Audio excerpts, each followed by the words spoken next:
Supreme court ने साफ कहा है कि अगर आपराधिक मामले में सुनवाई के दौरान नए साक्ष्य आते हैं तो ऐसे व्यक्ति को तभी अभियुक्त बनाया जा सकता है जिसका नाम प्राथमिकी या फिर आरोप पत्र में नहीं था। मुख्य न्यायाधीश सदाशिवम की अध्यक्षता वाली संविधान पीठ ने कहा है कि निचली अदालत को किसी भी व्यक्ति को सम्मन करने का अधिकार है। इस फैसले का असर 2G के कुछ मामलों पर भी पड़ सकता है।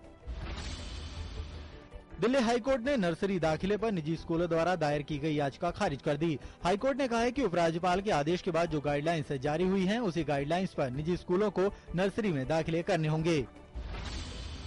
सरकार सब्सिडी युक्त रसोई गैस सिलेंडरों की संख्या 9 से बढ़ाकर 12 करने पर विचार कर रही है। पेट्रोलियम मंत्री एम वीरप्पा मोइली ने शुक्रवार को कहा कि वो वित्त मंत्री पी चिदम्बरम से इस मामले में विचार विमर्श करेंगे और मामले को मंत्रिमंडल की राजनीतिक मामलों की समिति में ले जाएंगे।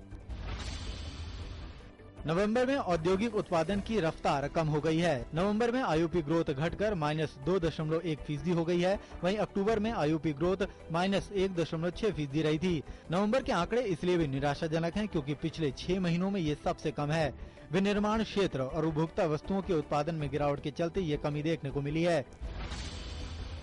व्यापार घाटे से बड़ी मुश्किलें कम होती दिखाई नहीं दे रही हैं। दिसंबर में एक्सपोर्ट बढ़ने और इंपोर्ट घटने से व्यापार घाटे में 42% की कमी देखने को मिली है।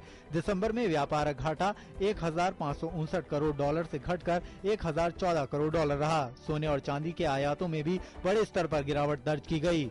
दिसंबर 2013 में भारत का सोने और चांदी का आयात एक वर्ष पूर्व $5.6 बिलियन अमेरिकी डॉलर से कम होकर $1.77 बिलियन अमेरिकी डॉलर पर पहुंच गया। हालांकि भारत के निर्यात व्यापार में वृद्धि दर्ज की गई और यह 3.49% की बढ़त के साथ 26.35 बिलियन अमेरिकी डॉलर पर पहुंच गया।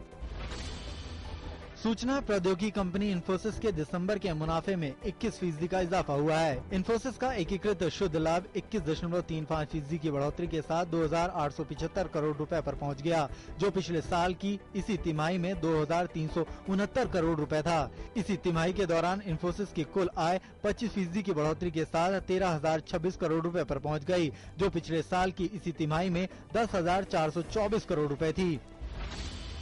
देश के शेयर बाजारों में सप्ताह के आखिरी कारोबारी दिन शुक्रवार को तेजी दर्ज की गई। सेंसेक्स 45.12 की तेजी के साथ 20,758.49 पर और निफ्टी 3.10 के अंक के तेजी के साथ 6,171.45 पर बंद हुआ। सेंसेक्स के 30 में से 9 शेयरों में तेजी दर्ज की गई।